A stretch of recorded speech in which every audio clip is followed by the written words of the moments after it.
everybody. Hey, I wanted to welcome you. I am so excited to be launching my new business, Side B Consulting. A lot of people ask me why. Well, I see that there is an overwhelming craving for this new type of leadership, this new one for employees to not only be seen, but heard. Somewhere along the path of promotions, our music gets turned off, and teams want to feel inspired and motivated by our leaders. So we need to help bring our whole self right into this. And we all have a great soundtrack of our lives. So why not in leadership? So let's go ahead and play a song here, which I talk about your authentic leadership legacy.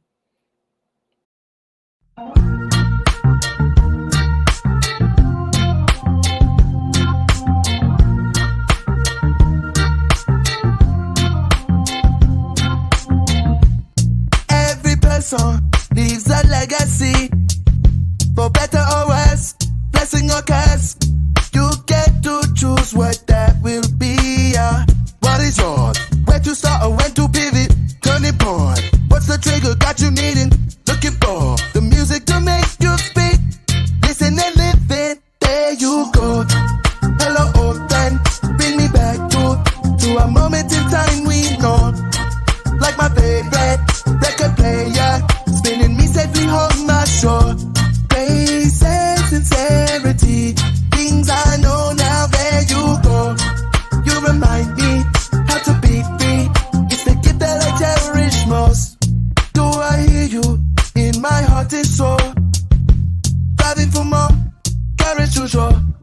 Is that your goal? Your everything, yeah. What is yours? Where to start or when to pivot? Turning point. What's the trigger got you needing? Looking for the music to make you speak. Listen and live it. There you go. Hello, old friend. Bring me back to a moment in time we know. Like my favorite record player, spinning me safely home my shore. Grace and sincerity, things I know now. There you go. You remind me how to be free. It's the gift that I cherish most. All right. So we all need to turn the music back on in our lives. So let's turn it back on starting now. I've defined 10 positive legacy behaviors that enhance and help your side A talents. Side A talents are those are your resume building talents. All of those things that help you get to your position. But how do we stay in our position? And that is where side B comes in. The goal is to bring your whole self into leadership. And I call it your authentic leadership legacy, or an acronym ALL, for you to bring all of you to serve the people you work with. So let's get started. One example of that is my guest, John Barrows. He provides sales training and consulting. His bio will be in the link below in the chat. He is also the author of this book, children's book, I Want to Be in Sales When I Grow Up. And he wrote this with his daughter. It's so exciting. Welcome, John. Hey, Paula, thanks for having me. And congrats on the book, by the way. Congrats on launching the whole thing and everything else. I'm glad to be here. Thanks, John. When we first talked, it was you took the assessment, and you are so strong in 3 of the 10 legacies: graciousness, courage, and curiosity. But today we're going to talk about curiosity. And I look at what those essential traits are, and those are being open and reflective, always looking for self-improvement and experimenting. Yet the desirable traits that you also want to have are analytical, research and learning, and tempo. So the curiosity behavior usually means a forward-thinking approach, one that you are always a visionary, looking for that next step. Would you say that you are, and why? It's, I don't know. I don't know if I'm a visionary or not. I just always look to get a little bit better. I think that life is about improvement, right? And Right. so whether you're a visionary and you can see what that improvement is going to be and go for it, or just try to get better every day, I think I'm a little bit more the latter. I just, I try to get a little bit better every day. Because I think if you're not getting better, then you're getting passed up by somebody else. And also it's a boring way to live if you're not looking to get better. And I mean this both personally and professionally, right? From a company Right. standpoint, employees, but also personally. I mean, the advice I always give to people who are getting married on their wedding day is make sure that today is not the best day of your relationship.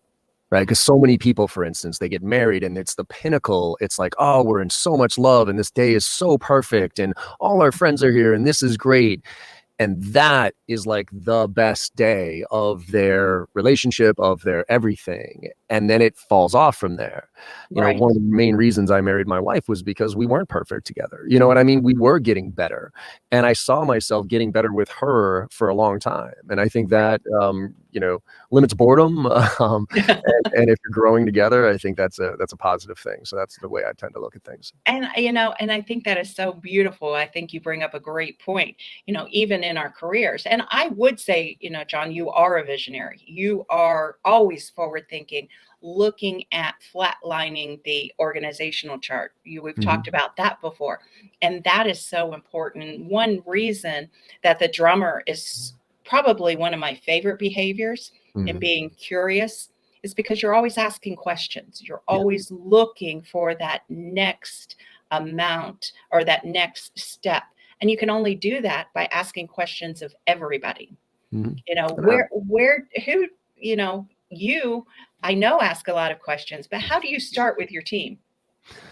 Um, I think it stems from knowing I'm not the smartest kid in the room type of thing. I was, Jack Welch. He's always been somebody I follow, and he says if you think you're the smartest kid in the room, then you're in the wrong room. Mhm. And I don't know whether that's because of my upbringing or whatever, but I've always looked to other people, and I also don't learn by reading books. Like I think it's a powerful thing to realize early in your life, how you like to learn. And for Right. me, I don't like learning. I don't read books, the webinars and, long courses. It's just not the way that I consume content. And I learn by asking questions. I learn by finding people who are smarter than me, who've been there, done that, and just dissecting, hey, how'd you do this? What happened here? And I'm genuinely curious, which I think I've always, on my podcast, I always search, every guest I bring on, I always ask, not always, but most of the time I ask, like, is curiosity a born, is genuine curiosity? Are you born with it or can you develop it? And after, talking to a few people, I think genuine curiosity is something you're born with. I think Yes. you can become curious by caring. Right. And I think that's where it comes from, which is, I kind of call it the give a shit factor, right? Like when Right. you actually care, then you become curious. So for instance, if we're talking sales and prospecting and stuff like that, it's like, there's one thing to just, memorize a script and read it over and over and send out templated emails. But there's another thing about thinking about the person on the other end of that phone, thinking about the person on the other end of that email and asking yourself, like, what is this person going through? Like, not real empathy. Real empathy is legitimately putting yourself in somebody else's shoes, but you can have some empathy for somebody's role, somebody's career, somebody's, what they're faced with based on some very basic information that you can look for. And so I think once you cross that, I care, and I'm not just going through the motions, you can become more curious. You can challenge yourself constantly, realizing that what got you here is not going to get you there. And Right. things change so frequently right now, especially with COVID and everything else that it, if you think you've got it figured out, wake up tomorrow and realize that you don't. And so that's why we're constantly trying to reinvent ourselves here. We constantly trying to challenge almost everything that we do to see, is it still working? And if it is, great. If it's not, let's blow it all up. I don't care if it's a core part of what we do. Let's blow it all up and let's try to figure out something that does. And so, because I think agility right now and the ability to adapt and Right. agility, I think, are the two most important traits to have in today's world right now with how fast everything's moving. That and experimenting. I mean, Yeah, and yeah, experimenting constantly without testing. going all in, Yep. but experimenting and trying here and trying there. Jack Welch is a favorite of mine as well. I love that he says, before you can lead others, you must develop yourself, right? Oh yeah, absolutely. And so that's really when I talk about bringing your whole self into your work. Why wouldn't you? Why wouldn't you bring your whole self? And whether that's curiosity or courage or graciousness or all of those things that you have, it's amazing that you talk about the changing and the adaptation of the world that's happening today. I'm seeing people out there who are craving, just wanting to be seen and heard. Have you seen that? Well, yeah, I mean, with social, right? I mean, everybody wants to be heard right now and in their own way. I mean, I think there's a craving to be, I mean, well, let's put it this way. If we look at the mass resignation that's been happening over the past 3 months here, I think that's people wanting to be heard. You know what I mean? I honestly think that's people who are sick of being treated poorly, who are sick of getting paid, unlivable wages, and they want to be heard. So they're whether they stand up and scream it out loud at the company or they just are heard by them leaving the company. It's pretty apparent right now that leadership and organizational structure and values are really coming to the forefront for companies, because it went from a buyer's market to a seller's market overnight. Like when COVID hit, everybody a whole bunch of people got laid off. And so companies kind of had their pick, right? They could kind of go around and pick and choose who they wanted to hire. But then very quickly, within 6 months, it became a seller's market pretty fast, because now all the people that, that had some type of tie to the organization because it was a physical thing, right? So I might have not loved the company that I worked for, even what I sold or whatever, but I really liked the people that I hung out with, right? So my team. So we went out drinking, we went, I could talk to my boss and that type of stuff. Now all those extra hooks that we had in us are just not there anymore, right? Now we're all sitting at home. And so to me, if I'm really good at my job, and I'm sitting at home and all I have to do is change from one screen to another screen to work for a different company that might pay me more, that might whatever it is, I'm doing it unless I believe in the leadership, unless I believe in and really buy into the culture and the values and those type of things, because those are the extra things that will get me to stay. I mean, executives come, they ask me all the time, how do I get my people to believe as much as I do in this? And first of all, they're not going to, right? Executives and especially founders, like you can never expect somebody else, unless you're going to pay them the exact same amount that you're getting paid and give them 50% of the shares of your organization. You should never expect somebody to be as passionate as you are about your business, right? Right. But I tell them, I go, well, when was the last time you genuinely shared a vision with them about where this company is going, what you're trying to get accomplished? Because you can't get people to do more than their job unless they believe in a bigger vision. Right. If they believe in something bigger than themselves, then they'll do more than what they're being asked to do. But if they don't, they're just going to do their job and they're just going to do it slightly well enough not to get fired, as Office Space would say. Right. No, I think that you're spot on that. And I think that's why this developing your side B, which I don't know if you remember these old 45s here. Yeah, I do. Yeah. Weird Al Yankovic's I'm Fat was my first 45. That's Eat it, and I'm Fat was my first 45. Weird Al Yankovic. Weird Al. Well, this one here goes way back to Brick House. Motown. Nice. Commodores. There you go. But, that's where I think we need to bring in our whole selves, our authentic, all of us, our authentic leadership legacy. And I know you have 12 guiding principles for that you live by, not only for your business, but personally. Which ones of these do you think really help you in that curiosity behavior to move your business forward? I think the 1% better every day is one that really always stands out to me. I got that one from reading the book Raving Fans by Ken Blanchard. It's all about know yourself, know your customer and what they expect from you, and then try to get 1% better every day. I think that forces me to be curious. I think the one of you can learn something from everyone regardless of what position they're in.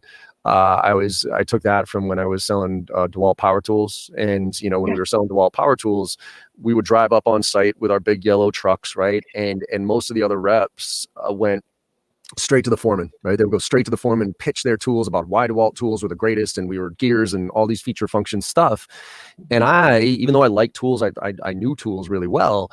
I didn't live with them day to day. I didn't beat the crap out of them and really use them. So when I got onto a job site, I would sit down with the workers. Right. And I would find a worker who was using a comparable drill that I was trying to sell. And I would just sit next to him. I'd be like, hey, you mind if I just kind of sit next to you and watch how you use this? And what are some of the things that you like about what you're doing, and what are some of the challenges? And I would just, have lunch with them and ask them questions, like the people who are really using it.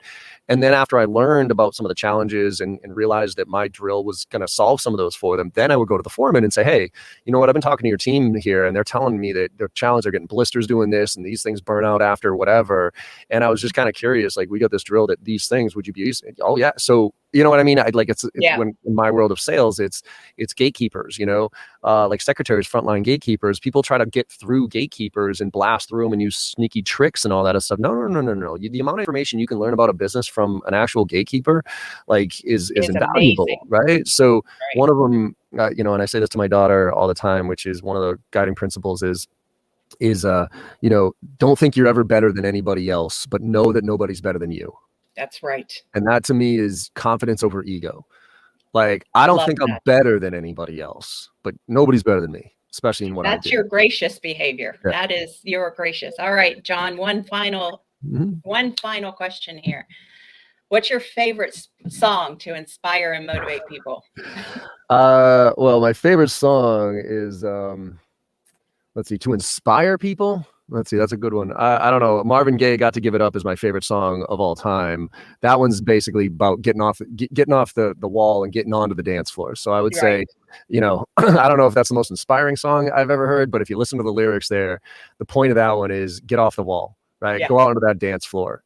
Doesn't matter. Like, as long as you're grooving to your own groove, people will attract you. And that, again, is confidence over ego, right? If I'm going out into the dance floor and I think I'm a great dancer and I'm going to bust it out and I'm expecting people to love what I do, right? But if I'm in my own world and I'm just going to catch my own groove and enjoy it in the middle of the dance floor and just have that cool vibe, people will eventually come to you. So I think that would probably be the one that I would say, like I said, maybe not the most motivational song in the world, but it's the one that I like.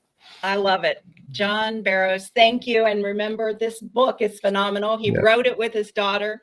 And I'm honored that you decided to come on and share this day with me, that launching the business and you partaking in the book and everything. So thank you. No problem, Paula. Good luck with everything and congrats again. Thanks. Well, John Barrows, he is amazing, absolutely amazing. And I was lucky and fortunate enough to get him on here for 15 minutes or so. But I wanted to share a story with you. How did this all start for me?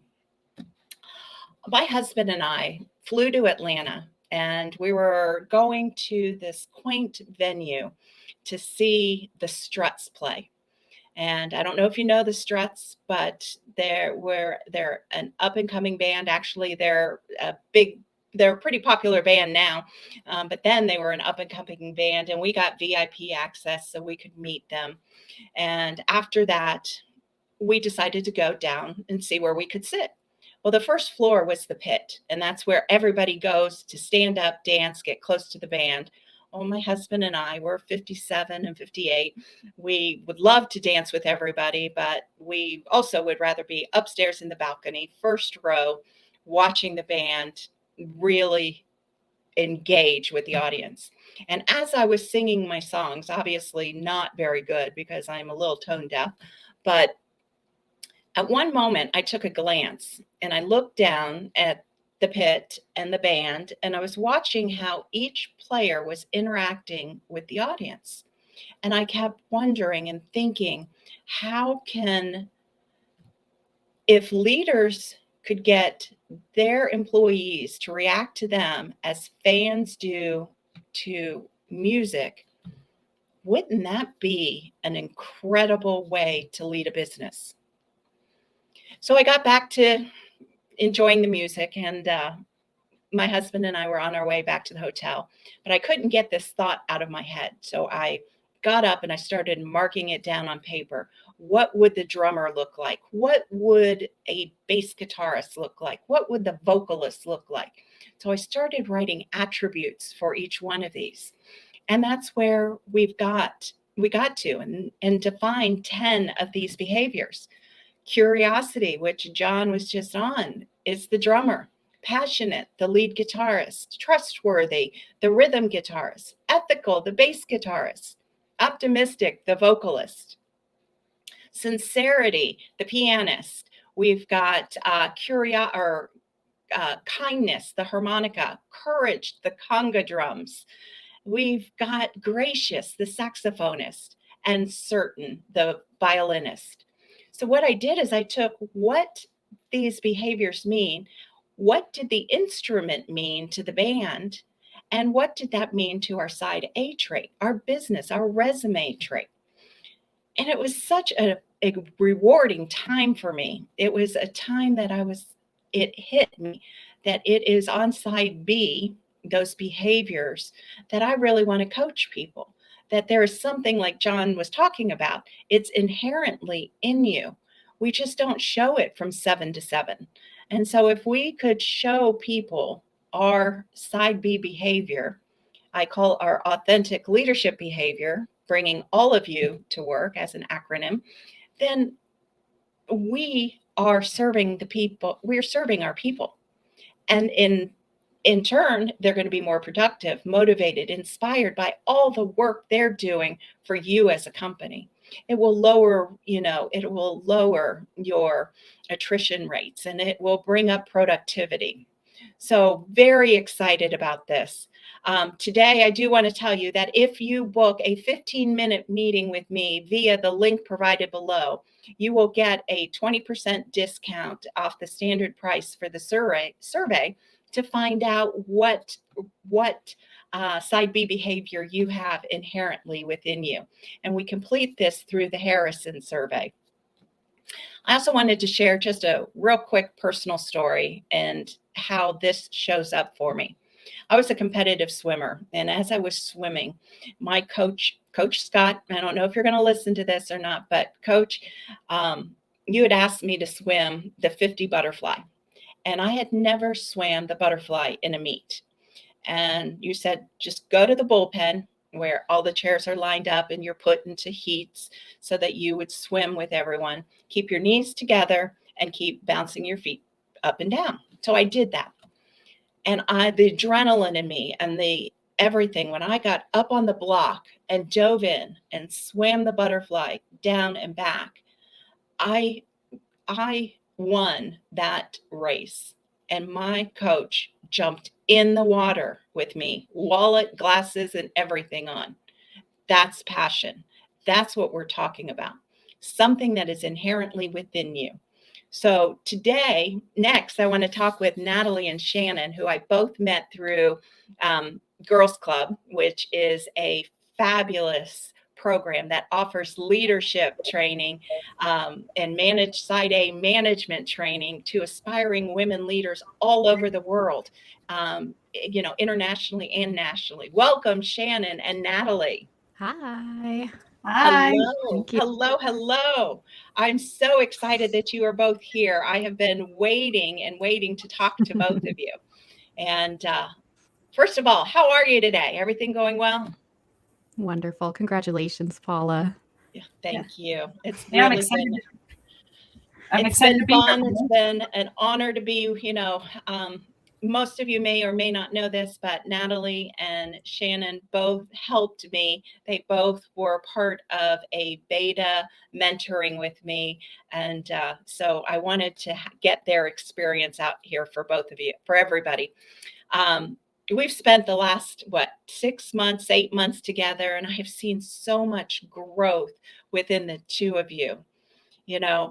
What behavior did you find deep within you that may not have shown up for a while? Natalie, we'll start with you, but what, as we were going through our coaching and mentoring, what was it, the behavior that showed up deep within you that you hadn't seen for a while? Yeah. First, thank you for having me. And I'm so excited to be here for the launch of your business and share my experience working with you.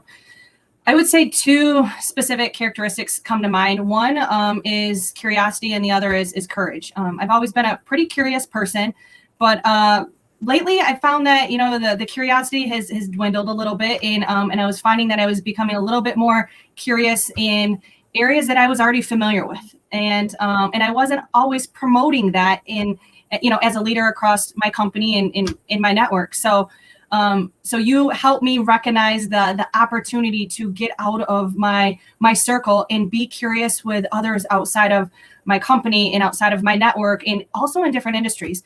But I think that the biggest impact that we've had or I've seen in us working together is courage. You've helped me get back to the courageous woman that I used to be when starting off my career, where I was fearless and I wasn't concerned with what the future may hold or what uncertainty is and how that may affect or work out in my favor or not work out in my favor. In working on some work projects with you and being able to talk through your perspective, your experiences, and just and hear a different view has got me back to feeling inspired, sharing that inspiration with my team, but most importantly, thinking about how I want to live my life. And that's looking at if what would I be able to do if I knew I couldn't fail?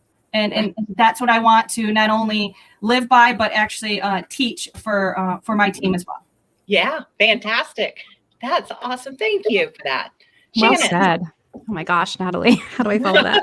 I'm actually very much in a similar space. You know, the 3 C's you kind of have there: curiosity, courage, and certainty. I am a naturally curious person, and I don't want to say that dwindled, but I think it was a little dampened maybe during some of my recent months and times and experiences I've been going through on my journey. I do feel like I've rediscovered a new look, a new feel of courageousness and being, feeling courage. But I think that the biggest thing I was dealing with for my time with you, Paula, was certainty. I am a very strategic person, and I like to know that things are going a certain way at a certain path, certain, speed and everything. And, life was putting me through the ringer a little bit. So it was a little bit, a lot of it. So it kind of, and a lot of these really intertwine, I think, and having, a lack of certainty meant that it was kind of forcing a new hand of the kind of courageousness I needed to feel, and I needed to find it within myself to do what was best for me. That's awesome. Thank you. It's been an honor to work with both of you. Natalie, we started with understanding how music played in your timeline and what that meant as a mile marker to you and your successes. How did you feel about the music portion of coaching, whether it was used as, music itself or as a metaphor? Did you look at your moods differently? Absolutely. When we first discussed this project, I first thought this was a way for us to build rapport and have that connection and find trust, especially as mentor-mentee relationship. And you as my coach helped me see this in a much broader perspective of what music can offer. For me, I found that my memories, when I look at my past and my present and then going in the future, the areas that I see music playing into are in 3 buckets. And one is family, friends, and motivation.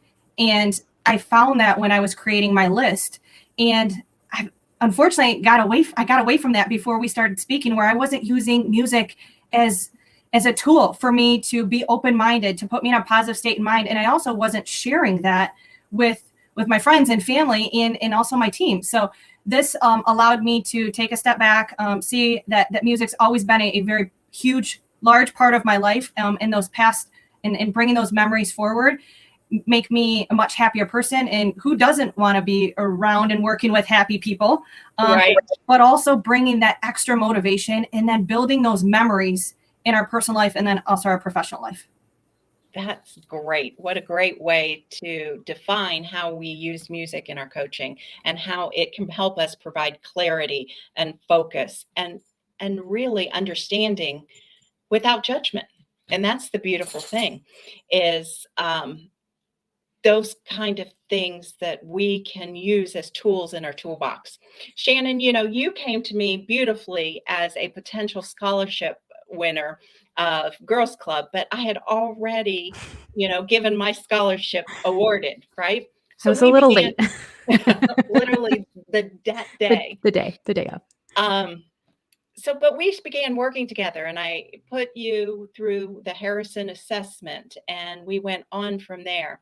How do you feel that you are able to express yourself as unique as your company is right now, or you're unique to your new company? Well, I mean, first off, having the opportunity to work with you, even though the scholarship part was already taken care of, like this was really, it meant so much to me. And I'm sure I've said it 1,000 times, but I'm going to say it one more time. Like, thank you for having this opportunity for me and with me to go through this journey. It was really interesting. All of the tests that we did take, from, Harrison to Strength Finders and disc assessment as well. It was all very consistent, which is not surprising for someone like me. But it didn't feel surprising at the time, but there was quite a few things that didn't necessarily sit well with me that I knew about me, but I didn't necessarily want to just kind of accept, I guess.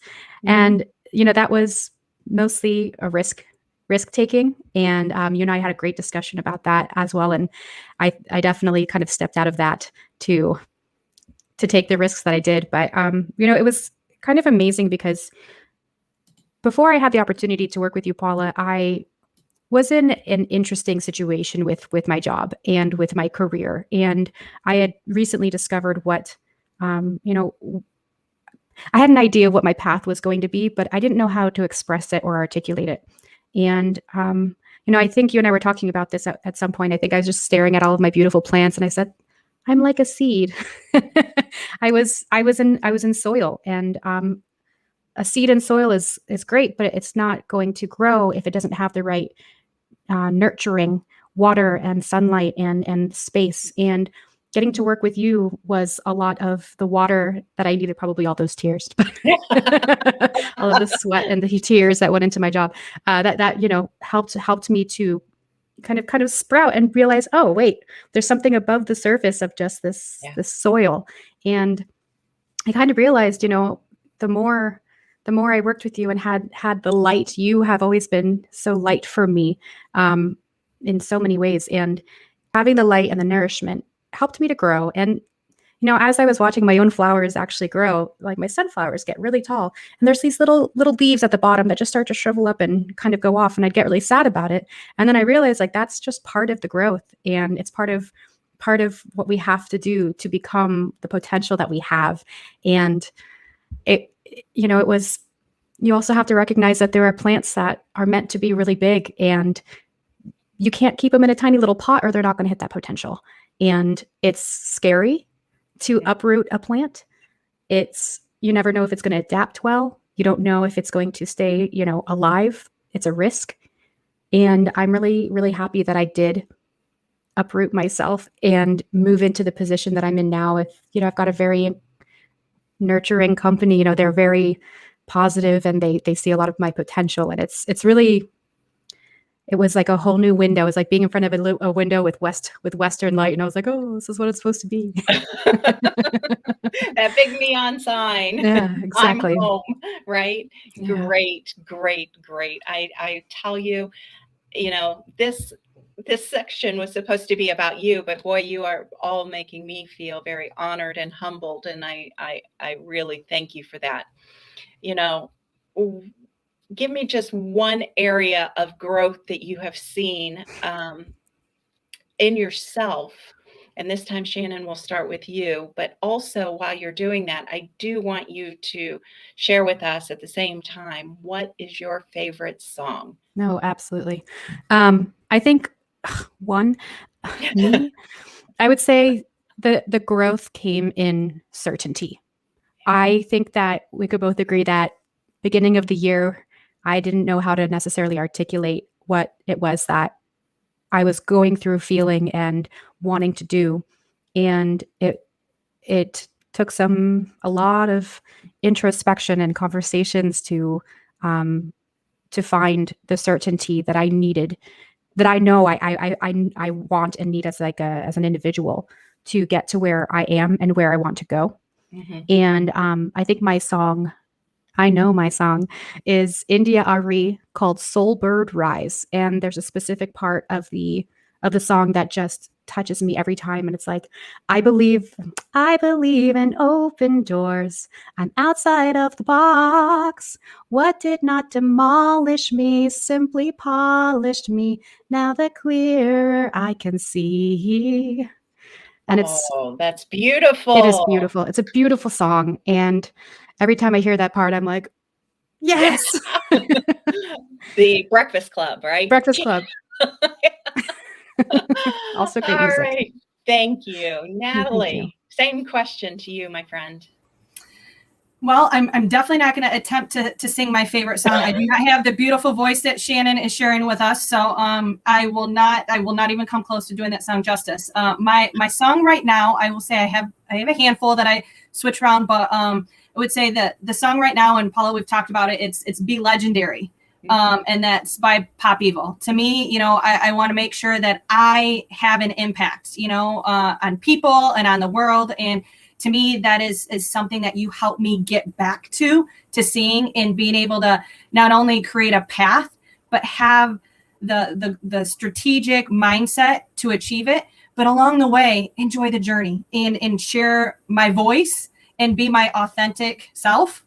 But never stop searching for what, you know, my soul is, where my soul is going to just sing. So thank you for all the time and that you've shared. But to me, I think this just goes to prove we're never at a stage in our life where we can't have a coach or that we can't benefit from a coach to help us level up. So thank you. Oh, you both are so welcome. I thank you because during our journey, I grew a lot in this as well. So, you know, it's been my honor to be with you all so phenomenally. You know, you guys are phenomenal and I appreciate everything that you are. So let's say goodbye to Shannon and Natalie. Both their bios are in the chat and we'll talk soon. Thank you. Thank you. Oh, weren't they great? I just love working with people and helping them find their journey and their path. You know, are there any questions? Have we seen any questions come through yet that people are asking or wanting to find out? You know, a lot of people have asked me, why music? Well, I kind of told you a little bit of story about the Struts, but you know, music has always been a timeline of my journey and in life. And then I found myself not listening to music for quite some time because I was focused on, you know, the getting a house, getting, you know, my family going, getting my career going, all of those things that we do when somehow music tends to rock out for, you know, turn off for us. But if we allow music to be our inspiration and our motivation, we can find the clarity that we're looking for because we're using both sides of our brain. We can also find the focus that we need because when I don't know if you listen to music in the shower or if you listen to music in the car or while you're running, but those are when you get your best ideas. And it's usually because you've allowed yourself to open up and be focused. You know, and if we allow music to help us tap into our side B behavior, we have the opportunity to become an extraordinary leader for all of those we serve. Now, my next guest is another phenomenal person, Jerry Scher, he's a managing partner of Peak Focus Group and the Harrison Assessments. It was with Jerry that I learned so much about the Harrison, about how we have balancing behaviors. And, you know, he's just an amazing person to speak with. So welcome, Jerry. I'm here. And now that I listen to the last two people, this is scary. No, it's not. No, that was really interesting. And quite frankly, what you had just started talking about using music in such a way, because you introduced me again to this whole scenario. And it's so powerful. And I'm so excited about it. So let's see where we go. Let's see where we go. You know, for everyone listening, in the beginning of 2021, I was looking for something to start my business. And I received my accreditation through the Harrison assessments, but it was Jerry who coached me, and he helped me with, understanding the Harrison's employee development and debriefing and coaching. So, Jerry, as a partner, what is it about the Harrison assessment that speaks to leadership? Well, I'm going to try to keep it as simple as possible because it's so much information that we could cover in 15 minutes. Okay. Yeah. There's no question. Every bit of research that's been done over the years has indicated that self-awareness is the most essential requirement of becoming a leader. Yeah. If you don't start with self-awareness, you'll never get there because you don't know what to work on. Okay. Mm-hmm. And I know that if you can really focus your energy on what you should work on, how you become the leader that you want to be. And I know this is big story to talk about. Okay. Too often people talk about this as being an event. It's not an event. It's a process to follow. And I know Right. the predictive analysis of Harrison is so powerful in enabling to identify your strengths, the areas that you may have to work on, and then figuring out who I'm going to work on because everybody's different. We're able to measure uniqueness. Okay. The Harrison measures behavioral tendencies, work environment preferences. It goes into all kind of preferences. And during the questionnaire, they call it the smart questionnaire. There are no questions. Okay. Yeah. They're all positive statements, but you're given the opportunity to rank order your preferences. And the preferences are the things that they will measure and figure out what you enjoy and what you don't enjoy. So the first theory that drives the Harrison, and I'm going to tie this whole thing to leadership, even though it can be used for so many different ways. But if we know what our preferred preferences and we work on those things constantly because we enjoy it, nobody has to tell us to do it. Those Right. preferences will drive you and motivate you to do what you have to do. Okay. So that first Yeah. theory really tells an interesting story. And if we're looking at what are the preferences that match up with what a leader requires, if you have those things, you're going to do it. On the other hand, I'm sorry. I was going to say, and you're going to do it, and you're going to do it well because that is what you prefer to do. And you will keep doing it, and you get better and better. And guess what? You get tremendous feedback because Yeah. people will see it and experience who you are. Okay, Right. it's like singing a song. Yeah. Okay, and there's no question. I see this coming together. And the other part of this is if I don't enjoy it, if it's not one of my preferences, we have a scoring mechanism which gives us this data. But if it's a low score and you don't enjoy doing it, you tend not to do it. You'll avoid doing it. If the job of a leader requires it, it doesn't mean you won't do it because we believe, since we've measured behaviors, people are willing to work on their behaviors. And they're in charge of that. As long as they're willing to work on themselves, those traits can show and grow over time. Okay, because And when that we is talk so about, important. when we consider that leadership development, it's going on your lifelong learning journey. And if you figure out what they are, even with a couple of things that were stated before, even when she was talking about certainty, until you learn what to work on, what do you do? Well, we have the ability, the technology enables us to uncover these things and take people on their self-awareness journey. And that's why that theory is so powerful. Yeah. And then I believe the second theory is the paradox theory. Absolutely. Now, the paradox theory is what really makes it unique, makes it unique. When we take a look at individual traits or preferences by themselves, it doesn't tell the whole story. But Dan Harrison was able to, over 30 years ago, identify traits that are actual paradoxal. They're in opposition. They can look so different. But what he came to the realization is an individual trait by itself sometimes could cause weaknesses, even though you're really good at it. But how does it impact other people? And that's what leadership is all about. So if we do the same thing over and over and over again, and it creates consequences that shouldn't be, changing, things don't happen. And so he came up with traits that are paradoxal. And there are 12 paradoxes. Each one has 2 traits. And it is one of the most powerful tools. And I'll talk about it a little bit later about how it impacted me. But the reality is that's where the Harrison goes and how we get it done. So tell me what you'd like to know more about the paradox. I'm more than happy to share some other information.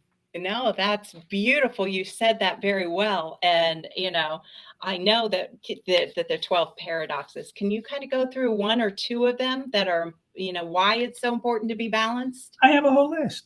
I know you do. No, here's where we're going to go. Let's go. And what we're going to do is every one of those paradoxes, even though it's used for so many different reasons, all 12 paradoxes has an impact on becoming the leader that you want to be. Right. Okay. And depending upon the specific role and the circumstances, you don't necessarily have to use all of them. So this is where this goes. We're able to uncover the uniqueness of every individual. Okay. So let's consider communication. As a leader, it's really important that you communicate others in a particular way. Right. And the circumstances or the situations will change. So there are two traits. One trait in a paradox is dynamic, action-oriented. And that trait in the communication is being frank, letting people know what you think and do it in a straightforward way. Okay? Yep. Makes sense. In a leader, you have to be able to do that. Otherwise, people don't know what you stand for. But the other trait, which is a supportive trait, is called what? Diplomatic. Being tactful. And I try to imagine. And the thing that I've learned about leadership, it's all about becoming balanced. But what does balance mean? It means if we can do two things that are different and use them at the right time because we're comfortable doing those behaviors, we can build what's called balanced versatility. Right. Balanced versatility means, will you work on it and do both of those things depending upon the situation or the people you come in contact with? So if we tend to be frank and diplomatic, we're really good as a communicator. But try to imagine if somebody is highly frank but lacks diplomacy. So they tend to be very direct, and at the same time, they never be tactful. So what's the typical behavior that can show up? They become blunt. They become very blunt. It's okay for them. They feel fine about it. But where does that go? What happens is that behavior will impact other people around you. Mm-hmm. So when we look at working on any particular paradox, if we have too high scores, that's great. And we can leverage it any way we can. When we're out of balance in different directions, we can uncover the trait that you have to work on. And that's where the coaching starts. Okay. Right. So communication is a really simple one, but I can tell you, if we had more time, I would talk about power, how you build relationships. Right. Two traits that works on that. How do we build mutual help relationships? We could do a whole thing on that. You and I can do a whole thing Absolutely. On that another time. I'm really happy to do that. How about innovation? How important is a leader today to become innovative in an organization? Well, that's a very powerful paradox in the leadership world. And there's one more that I'm going to mention right now because we don't have time to go through it, but delegation. Yeah. How we make decisions in a collaborative way. Well, we have two traits. One is dynamic and one is supportive. If we can uncover the strengths or the things that are out of balance, we can go to work on it. And we'll talk a little bit more about it before we get off the call. So it's really, really powerful. The paradox theory is by far the most powerful tool I've ever run into.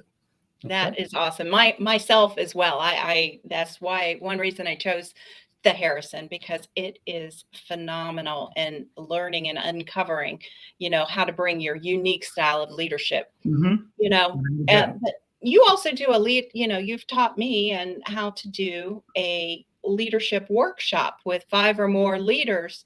What is the importance of these leaders coming together and understanding how to work together?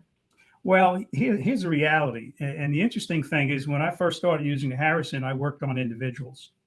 Okay. Over time, I came to the realization with all the research that I'd done that most teams are dysfunctional.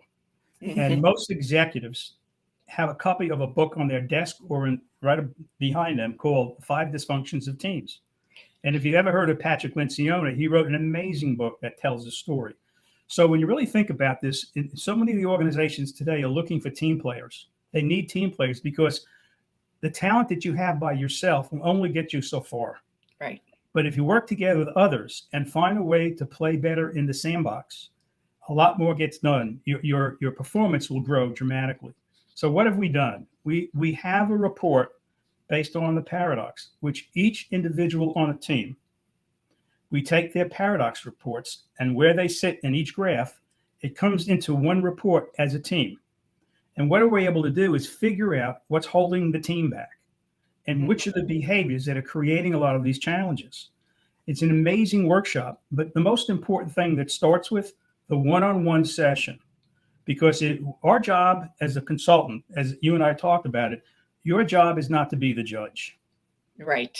Your job is to be the tour guide on this self-awareness journey. And that's what we teach people to do. And we work on one-on-ones and they start to understand who they are, what they stand for, and how they behave.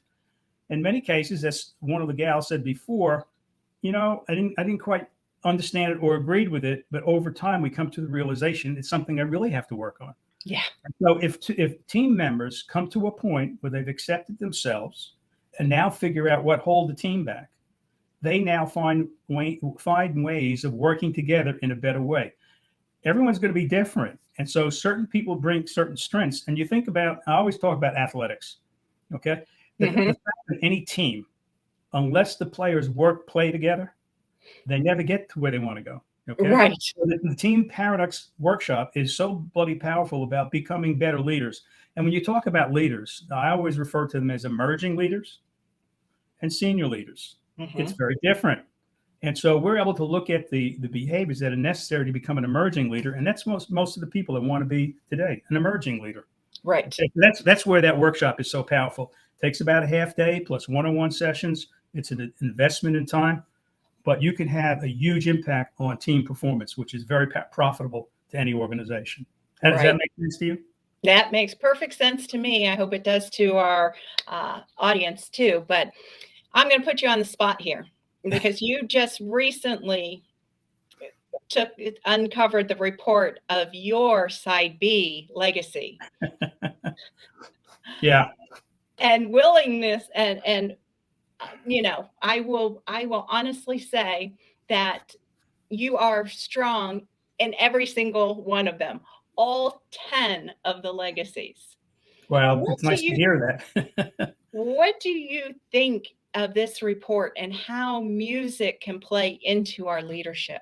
Well, what I really got excited about, when we introduce a technology that really get people to look at themselves, it's not always easy. And not everybody's willing to do that. People have to be willing to work on themselves. But from the leadership scenario, I found that over years, and I can give you some examples of what's happened. But the interesting piece is, as I started to go through the report, I'm looking at the overview report because I haven't had a chance to go through every single thing, but I will for sure. The fact that you've been able to identify the specific traits or preferences that match up with specific instruments and tries to put it into a scenario for yourself, what you can work on, I found it so powerful.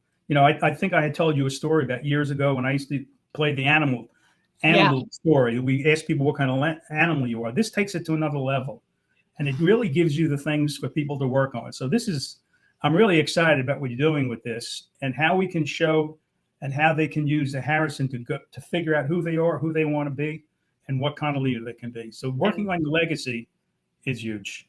And we can talk about this for a long time. So that's really powerful for me. That would be another topic too. It doesn't take away from the side A resume building skills. It just enhances those skills that you can bring your whole self. So lastly, what's your favorite song and how does it inspire and motivate you every single day? Well, look at it this way. This is one we've had this conversation, and I really thought about this a lot because I started looking at my age. I've seen a lot of music, listened to music, and so on and so forth over my life.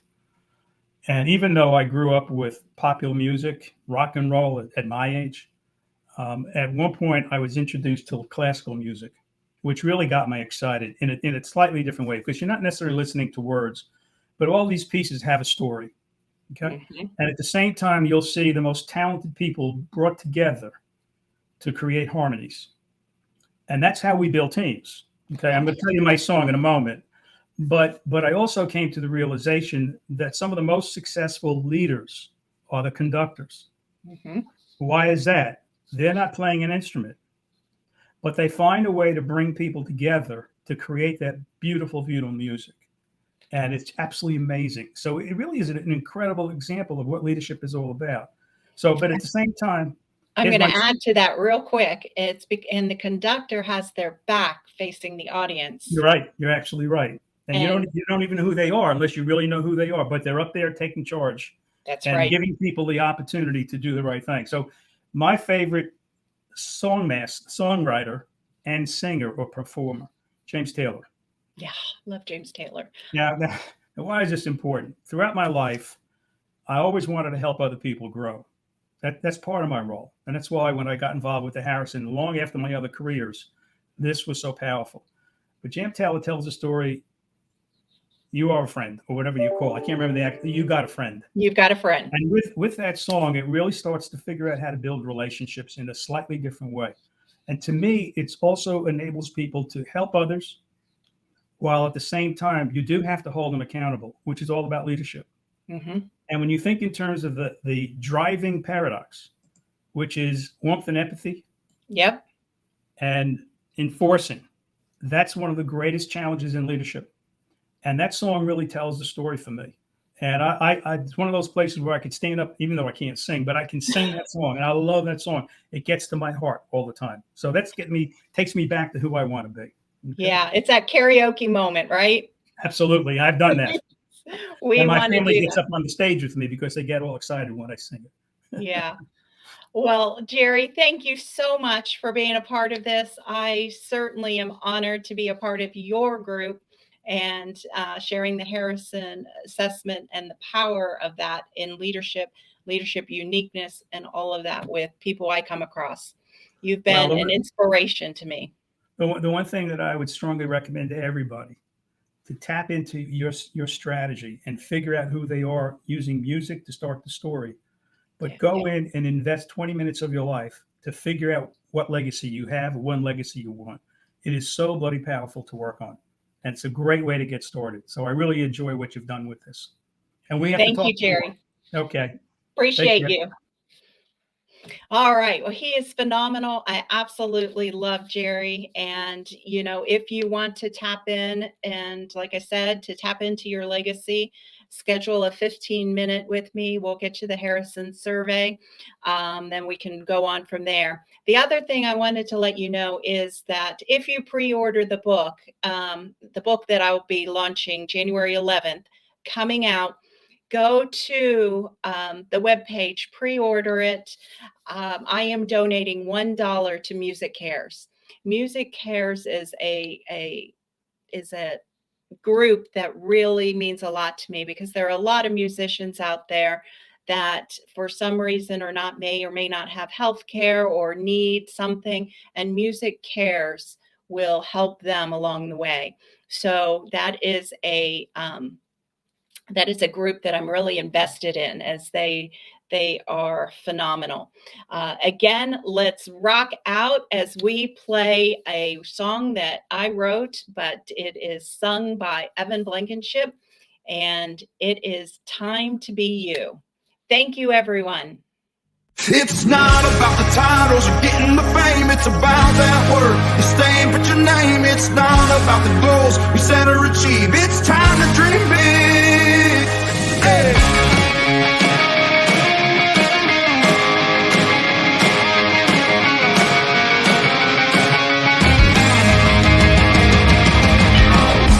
When I was younger, I set the world on fire.